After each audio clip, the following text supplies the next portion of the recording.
Halo bapak-bapak, ibu-ibu, saya masih ingat kalau saya tinggal di Indonesia, memang ada perkataan, ya ada saying, kalau belum makan nasi, belum makan.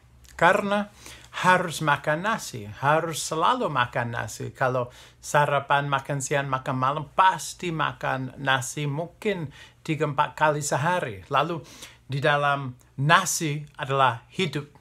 Karena itu makanan pokok di Indonesia dan asal bisa makan nasi, bisa minum air putih, masih bisa hidup. Lalu kita dapat melihat beberapa nama dari Isa, dari Yesus di Perjanjian Baru. Yang pertama, sepertinya Isa adalah nasi hidup. Tapi di dalam Alkitab, di dalam kitab suci tidak menyebut makanan pokok yang nasi, tapi roti. Karena kebudayaan mereka saat perjanjian baru tertulis. Tetapi maksudnya sama. Lalu kita melihat beberapa kali Yesus menggunakan I am, yaitu dari Yahweh, dari perkataan aku adalah aku. Dan kalau orang saat itu mendengar nama itu, pasti mereka ada pikiran atau perasaan tentang Allah, tentang yang Maha Suci. Lalu kalau Yesus menggunakan I am itu, aku adalah aku, Yahweh, itu maksudnya saya adalah Allah.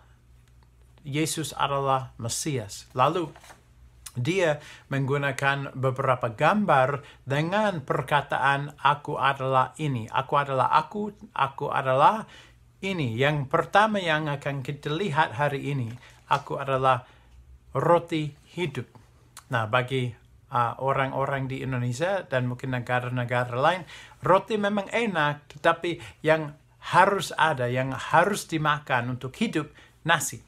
Lalu dari nama ini kita dapat gambar Yesus yang pokok, yang penting, yang kunci untuk kehidupan ini. Seperti nasi adalah pokok, adalah kunci, adalah sangat penting untuk hidup di sini. Lalu saat ini sebenarnya Yesus baru membagikan roti dan ikan untuk ribuan orang. Walaupun makanan nggak cukup, kalau udah diberkati, Yesus udah ya bertambah limpah-limpah dan mereka bisa makan. Tapi yang sedih, orang lebih senang dapat makanan gratis daripada melihat mereka lagi duduk di depan Mesias. Nah, setelah ini dan mereka baru mengerti keadaan, ada yang mengeluh, ada yang tidak senang, ada yang tidak setuju dengan Yesus. Lalu Yesus menggunakan gambar ini karena dia baru membagikan roti untuk ribuan orang supaya dia bisa menjelaskan bahwa dia adalah seperti makanan pokok. Dia adalah kunci untuk kehidupan ini. Dia yang paling penting untuk kehidupan ini. Lalu di dalam Yohanes 6 beberapa kali Yesus menggunakan nama ini, akulah roti hidup. Tapi saya cuma akan membaca beberapa ayat dari ayat 47 sampai 51 yang berbunyi, Aku berkata kepadamu, sesungguhnya barang siapa percaya, ia mempunyai hidup yang kekal. Akulah roti hidup. Nenek moyangmu telah makan mana di padang gurun, dan mereka telah mati. Inilah roti yang turun dari surga. Barang siapa makan daripadanya, ia tidak akan mati. Akulah roti hidup yang telah turun dari surga. Jikalau seorang makan dari roti ini, ia akan hidup selama-lamanya. Dan roti yang kuberikan itu ialah dagingku yang akan kuberikan untuk hidup dunia. Amin.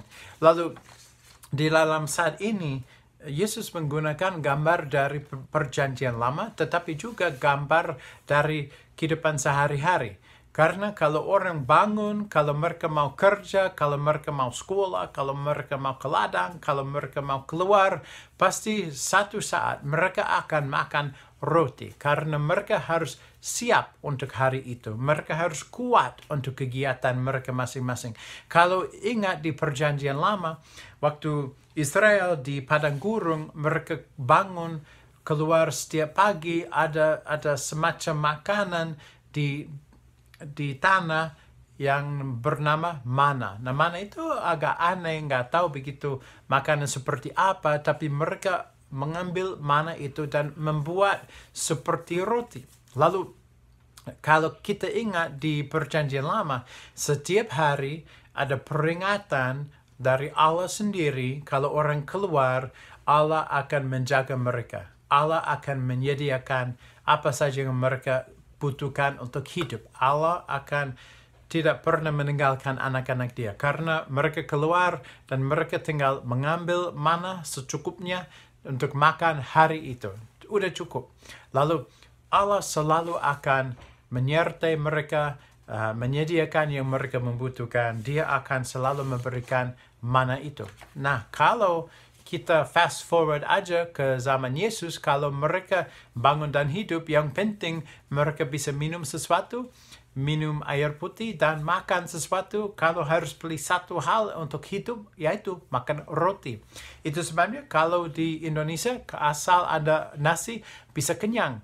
Kalau nggak ada nasi, nggak tentu kenyang. Saya masih ingat teman-teman, kami mau coba masak makanan Amerika yang ciri khas bagi mereka. Lalu kami masak hamburger itu atau cheeseburger ya dengan keju dan kentang goreng dan salad. Tapi salad buah, fruit salad itu. Tapi nggak ada nasi. Lalu kami bawa piring-piring. Nah, itu hamburgernya yang daging sapi itu besar. Ya, bukan daging babi yang ham. Bukan hamburger, tapi gaya beef burger, ya betul. Lalu hamburger itu beef patty-nya besar. Lalu mereka melihat piring dan ada yang sampai mengatakan, oke, terima kasih Pak. Tapi maaf Pak, nggak ada nasi. Oh iya, maaf Mas. Biasanya di Amerika, ya kami makan nasi, tapi nggak sering, nggak selalu, nggak seperti di Indo. Oh, oke Pak, terima kasih banyak. Wah, enak sekali, kelihatan enak sekali. Tapi maaf Pak, kalau nggak ada nasi, gimana? Bisa kenyang nggak? Oh Mas, coba aja. Coba makan sampai habis. Lihat kalau perutnya udah kenyang, udah penuh full, mau meletus atau enggak. Oke Pak. Dia mulai makan. Dia makan lebih dari setengah. Tapi itu masih ada sisanya di piring. Dan dia mulai makan pelan-pelan. Waduh, pelan-pelan. Kelihatan lemah. Kenapa Mas? Aduh Pak, saya udah kenyang sekali, tapi nggak enak kalau nggak dihabiskan. Karena rasanya enak dan juga saya malu kalau saya nggak makan semuanya. Nggak apa-apa Mas, tapi yang penting kenyang dan menikmati. Lalu ada perasaannya ya. Kalau nggak ada nasi, bagaimana bisa kenyang? Kalau nggak ada nasi, bagaimana bisa hidup? Sama dengan maksudnya Isa dalam perikop ini. Karena kalau Yesus menggunakan nama ini, akulah roti hidup, dia ingin menjelaskan bahwa yang satu, dia Mesias. Dia adalah Allah. Karena dia menggunakan nama itu. Aku adalah aku, I am, dari Yahweh itu. I am, ya, akulah roti hidup. Supaya kita bisa tahu bahwa dia adalah yang paling penting untuk kehidupan ini. Dia seperti pokok hidup ini. Dia yang kunci untuk kehidupan ini. Seperti nasi, kunci, pokok, paling penting untuk hidup supaya nggak mati. Yang kedua, sumber kehidupan itu dalam kehidupan ini adalah Tuhan, adalah Allah, adalah Yesus, adalah Isa. Dia adalah sumber kehidupan ini. Lalu kalau kita ingin mengalami kehidupan yang sungguh-sungguh, kehidupan kekal, kita harus ada hubungan dengan dia. Karena dia adalah sumber.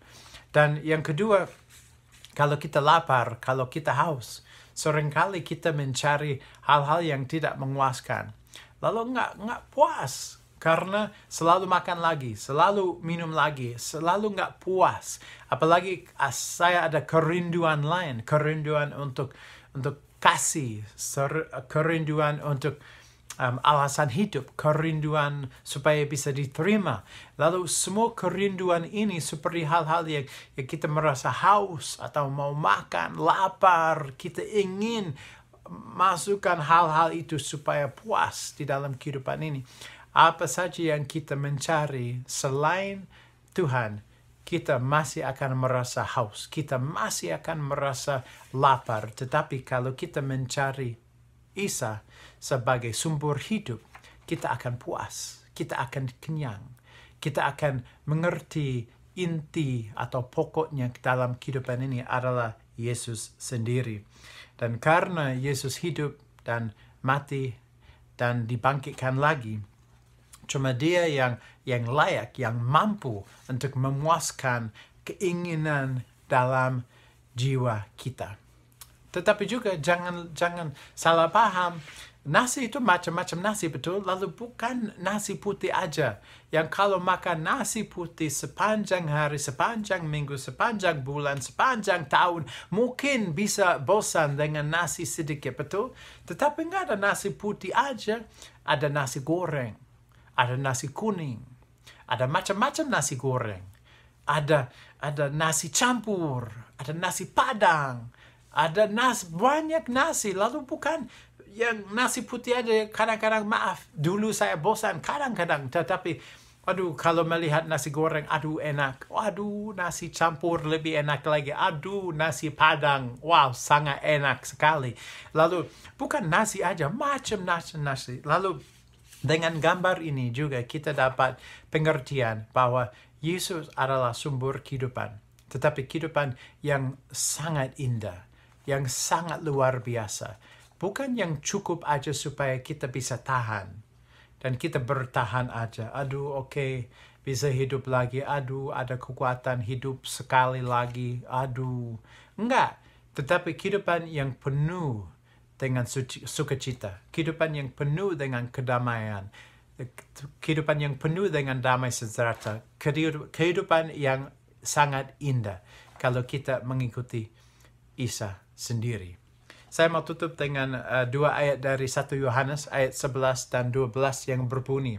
Dan inilah kesaksian itu. Allah telah mengaruniakan hidup yang kekal kepada kita dan hidup itu ada di dalam Anaknya. Barang siapa memiliki anak, ia memiliki hidup. Barang siapa tidak memiliki anak, itu tidak memiliki hidup. Lalu kalau kita sungguh-sungguh ingin memiliki hidup, tinggal kita percaya kepada Isa aja. Karena Dia pokok bagi kehidupan ini. Seperti nasi pokok bagi badan kita untuk hidup. Dia adalah roti hidup. Dia adalah nasi hidup. Lalu kalau kita ingin sungguh-sungguh hidup, kita harus percaya kepada Dia. Allah memberkati. Amin.